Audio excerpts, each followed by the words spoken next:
Actually, there's something to be said about pin cushions also. And mostly it has to do with just consideration of the next devotee that has to deal with it. Especially when you're undressing deities at night. You know, when you're undressing the deity at night,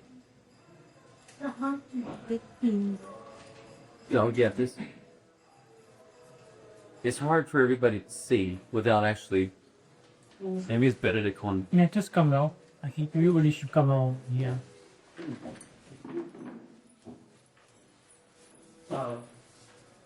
We need a light.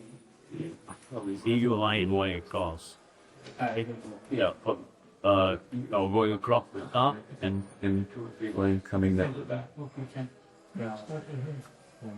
And then start from the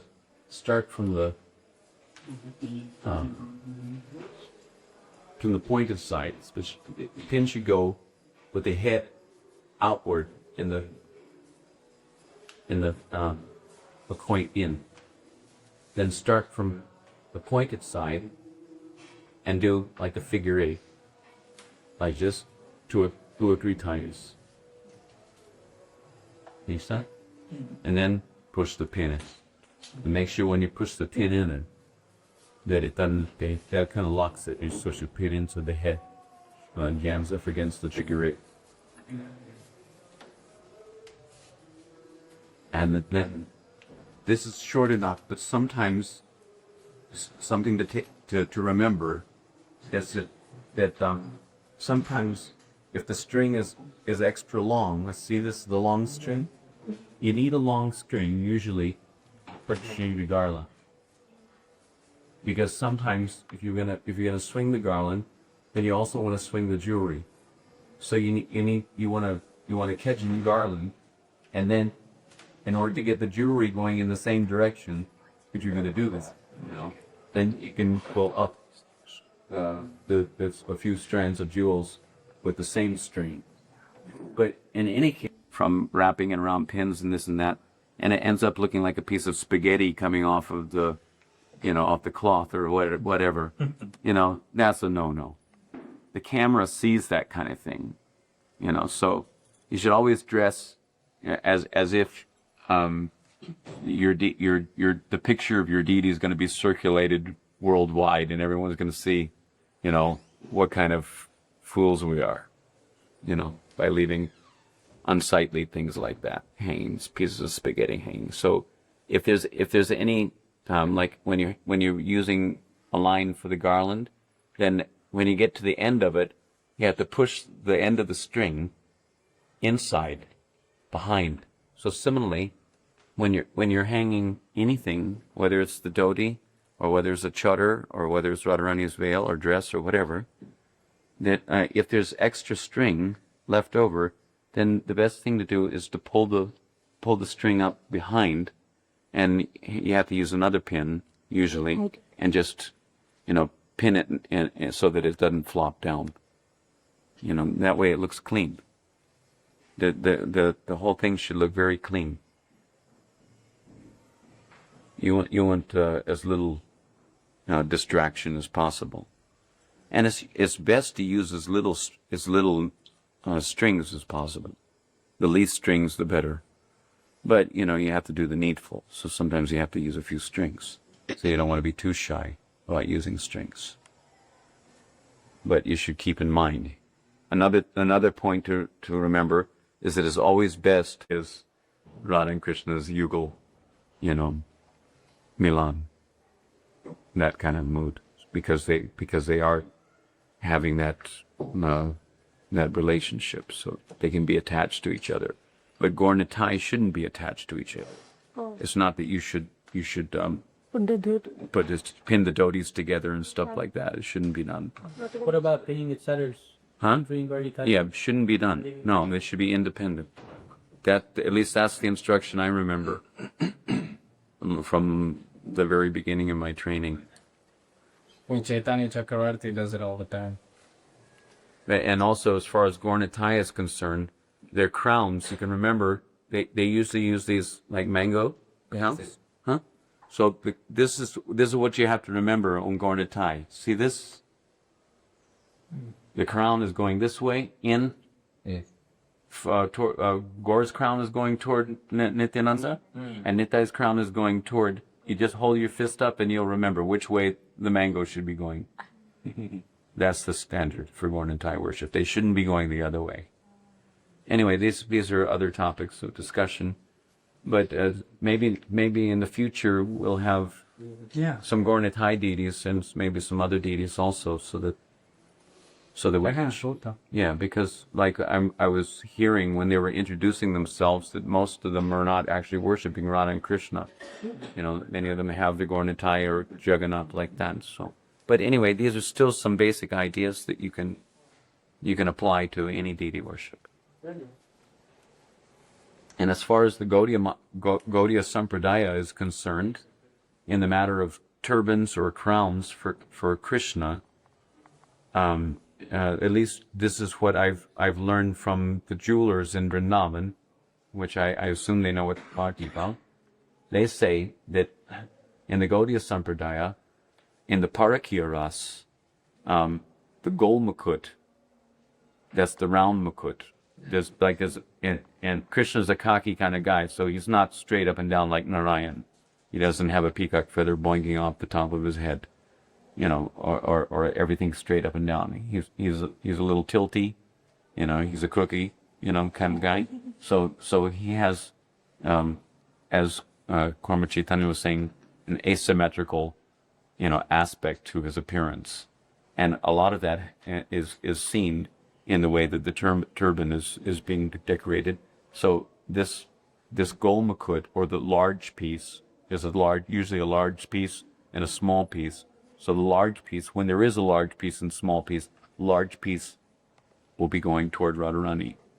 And the peacock feather is also going toward Radharani.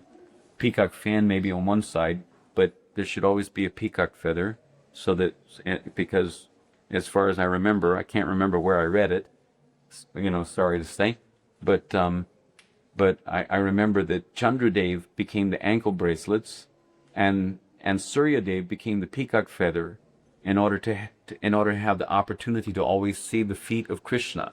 So the peacock feather should be this side, jauntily cocked over his left ear, and this is described also in relationship to Lord Chaitanya. Is that Lord Chaitanya, you know, although there's sometimes a hubbub about Lord Chaitanya not wearing peacock feather, but in many there's scriptural evidence that Lord Chaitanya wears a peacock feather jauntily cocked over his left ear. What about Lord Nityananda? Lord Nityananda, Prabhupada said that any Vishnu Tattva can wear a peacock feather. But anyway, and as far as Krishna Balaram is concerned, they can be dressed differently because they're different people. They don't have to be dressed exactly the same, you know, correspondingly. You can have a different turban set up or any such things. So anyway, the main point that, can we hang a few strings here?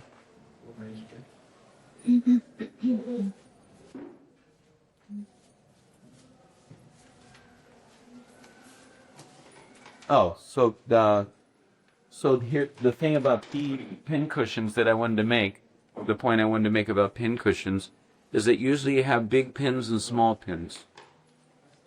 So for the benefit of the next pujari, to make it easier for the next pujari, when you're undressing the deities, is a very, very simple thing to do, but many devotees just don't seem to get it, and they make a mismatch, you know, which is very, you know, difficult to deal with. But it's a very easy thing to do, because you can very easily feel whether you have a big head or a small head between your fingers. You don't even have to look to see how you're doing it. You know where your pincushion is, and there's a right side to your pincushion and a left side to your pincushion. So you put, according to your convenience, you put the small pin in the left side, you know, and the big pin in the right side, or vice versa, however. Right, and you know, so you keep your paraphernalia separated enough so that it's easily accessible. and so that the next guy doesn't have to, put up with our ignorance. Life is very cruel. Very cruel. So, expert means being able to do something difficult quickly. So in order to become expert, you have to actually develop your speed and do things very quickly.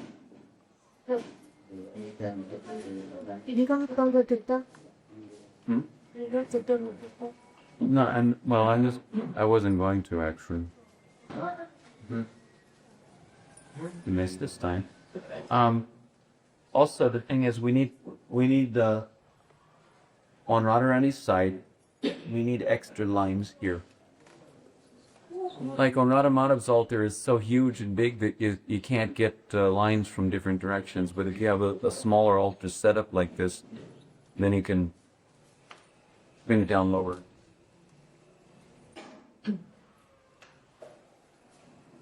Put one, tie one there.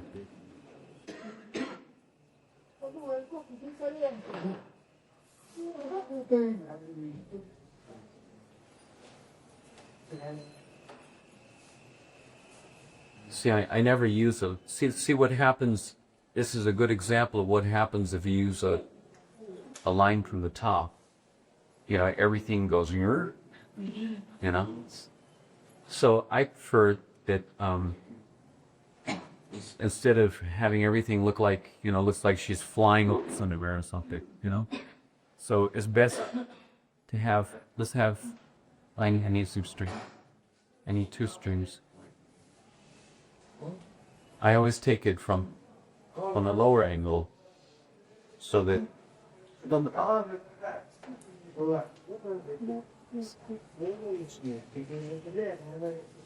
it ends up looking more like this. Did you put the baby 2 more?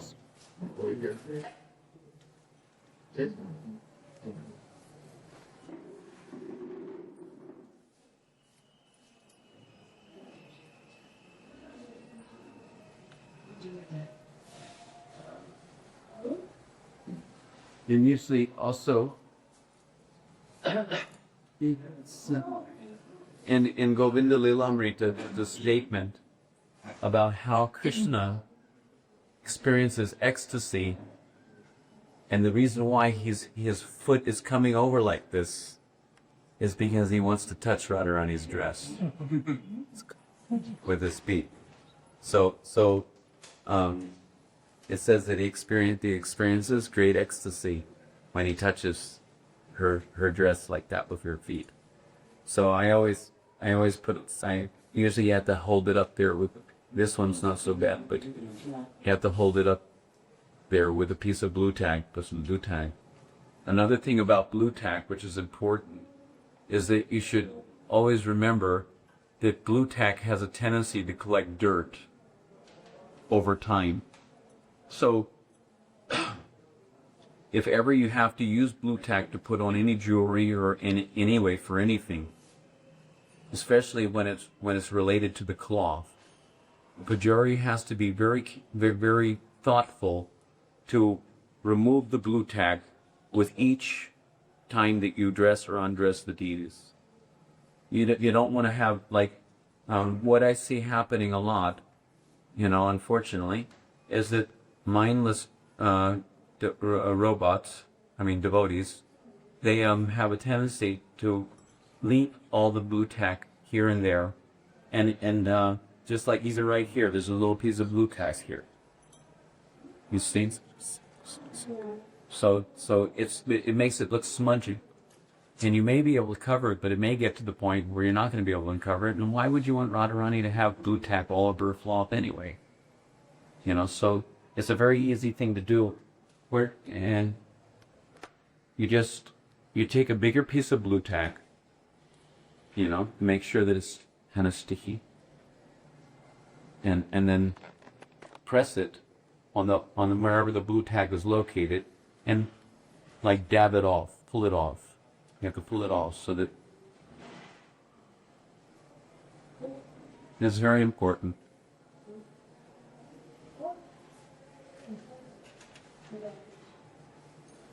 sometimes you need, especially on her breast area, it's necessary to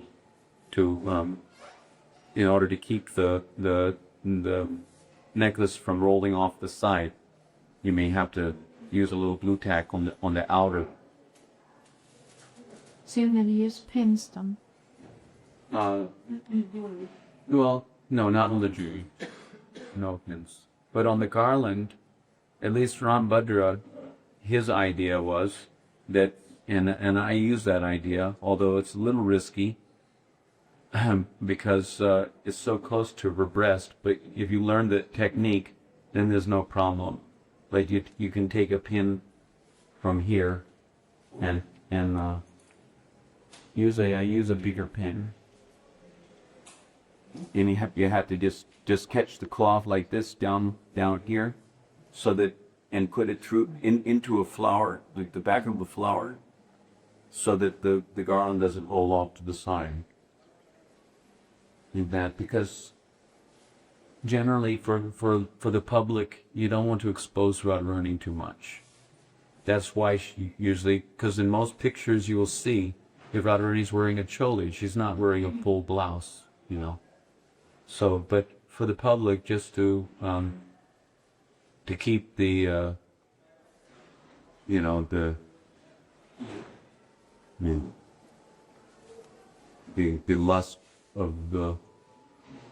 of people down, you know, at bay.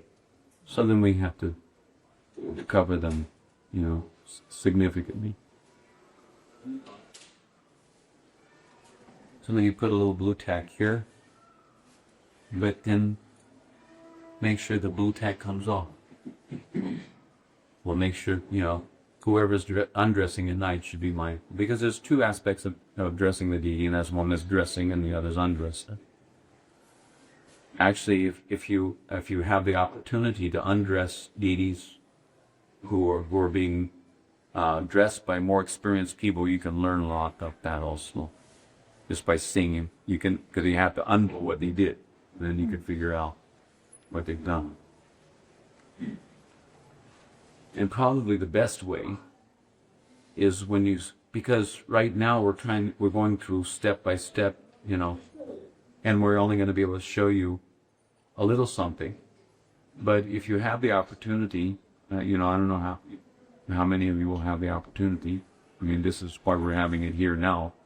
But it's nice to see pujaris and know what they're doing in action, because they get inspiration as they're doing it, and new things can come out, and you can catch different ideas, you know, as you as they're unfolding, you know, their seva.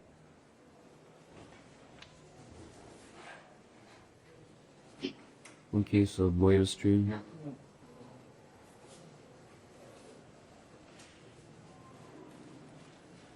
I'm gonna be 2 strings, see, and a front string.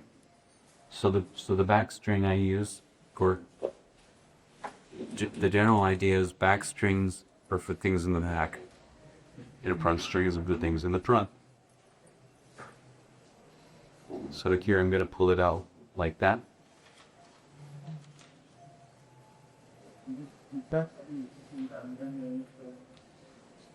Here's the other string. And this is what I do.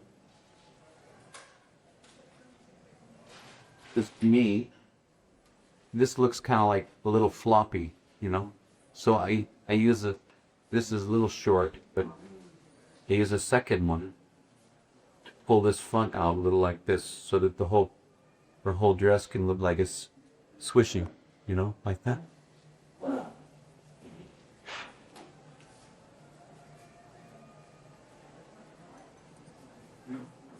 When you're in a pinch for time, then certain steps can be omitted legitimately.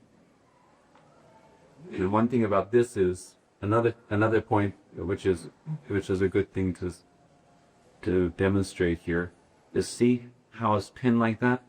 Now, what do you see there? Inside. You see the backside, you know, showing front ways. So you want to avoid that. So that's not to be done. So to avoid that, get it a little lower.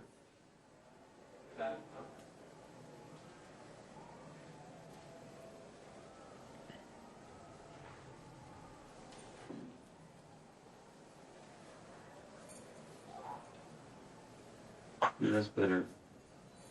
Mm-hmm. Two.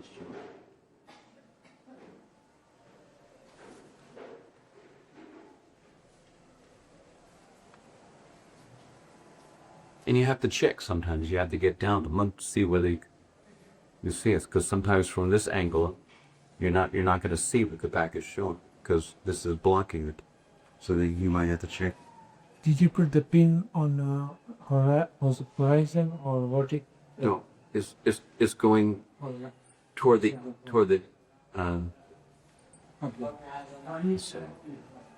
not this.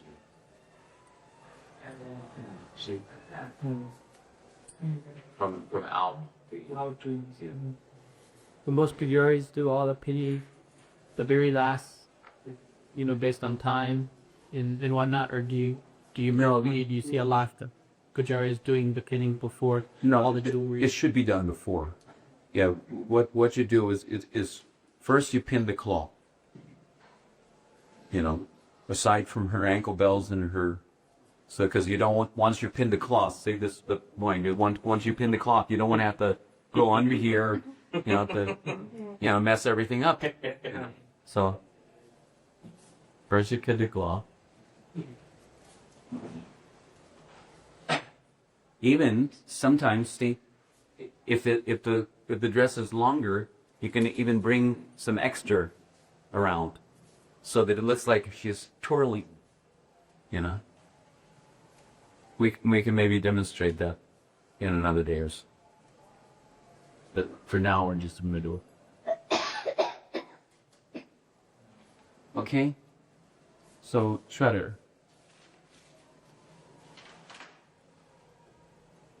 There's many ways to hang the shutter. What about the sash? Oh yeah, sash. Where do we have? Well, yes. That's nice. See.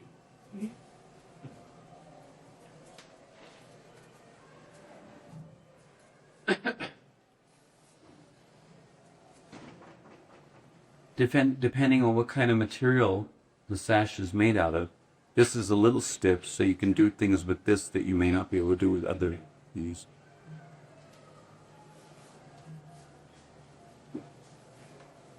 There's different ways of doing the sash. Generally, you don't want it to come down too low, but you don't want it to be too high. So if it comes just right under his buttocks,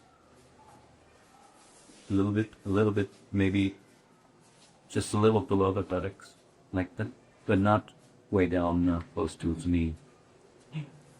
So there's different ways you can do it from this angle, depending on how you're going to hang the garland, and depending on how you want to tie the belt. You either do it like this, and the way I usually do it is I put this one over, and the one that comes closer to the center, whether it's from one side or the other side, the one that comes closer to the center, I usually make shorter than the ones that's further away. And you have to see that in terms of what happens after you've crossed. And I usually just fix it. There's different ways of doing it. This is the quick and easier way to do it. Is I Spin it up. you have to be careful though. Put your finger behind it so that you get it instead of him. and then you have to push it. Yeah, be careful not to let the pin bend. Because like sometimes when you put some pressure on it to get leverage, the pin will actually bend, and then if you force it through, then it can scratch the deity. So there's different ways of dealing with this. Also, I don't personally like to see the cloth just flopping, you know.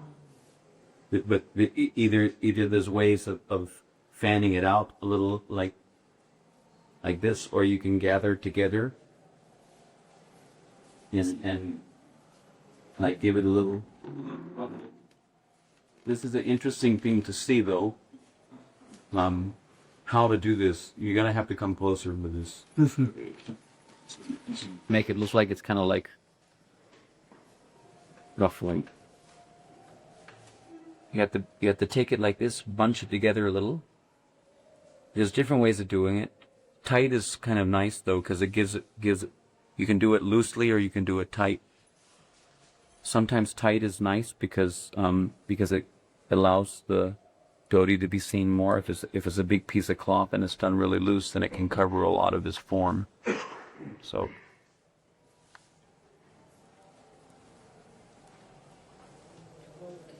you can. I usually use a big pen for this, a bigger, longer size, and because you have to go through in the back, you have to go through all the way through to the front.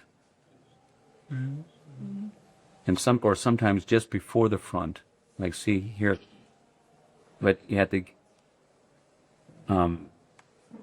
then go back through, but the back has to extend long enough, you see, so that you can go back through the back, and that locks it. Because if you just go like this and then miss the back part, then it comes undone. Right. You see?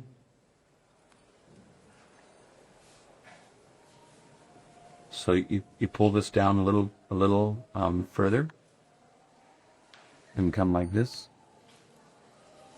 go through and then back through into the same back piece, and then you can do it again, you know, depending on what kind of clock. Just kind of take different shapes. And you have to use soft chiffon, I think, doesn't it? Yeah, soft chiffon sometimes for this kind of thing. Yeah. Push it through and then back through. And it gives it kind of like a... Where did you pin here up?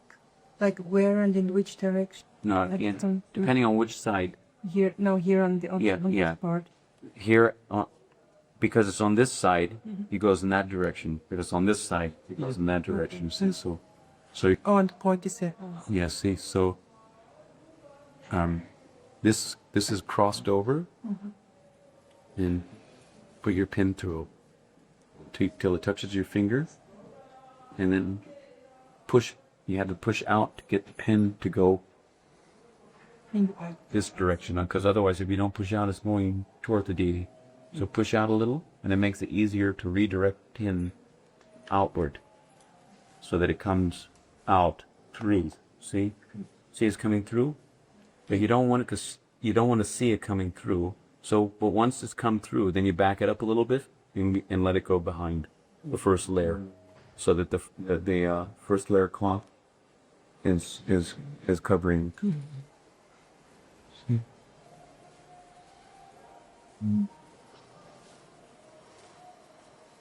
And the same thing for here. There's not as much cloth here, so you're not going to be able to do it as many times. Sometimes you do it, 2 or 3 times. Sometimes only.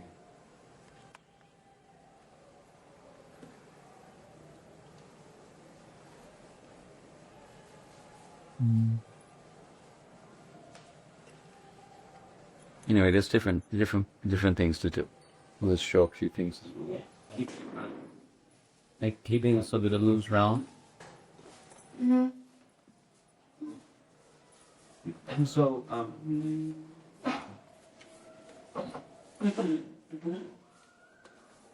instead of just putting the belt, across, especially if it's summertime and he's not wearing his shirt like now, then you want his navel to show. You don't want to put the dhoti on so that it covers over the navel. So usually there's like a little indented area where his koptan starts.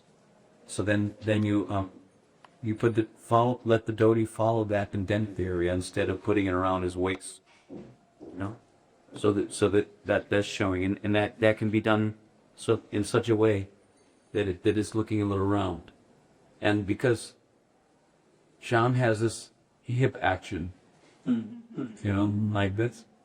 So because he's dancing, could try to get her attention, you know.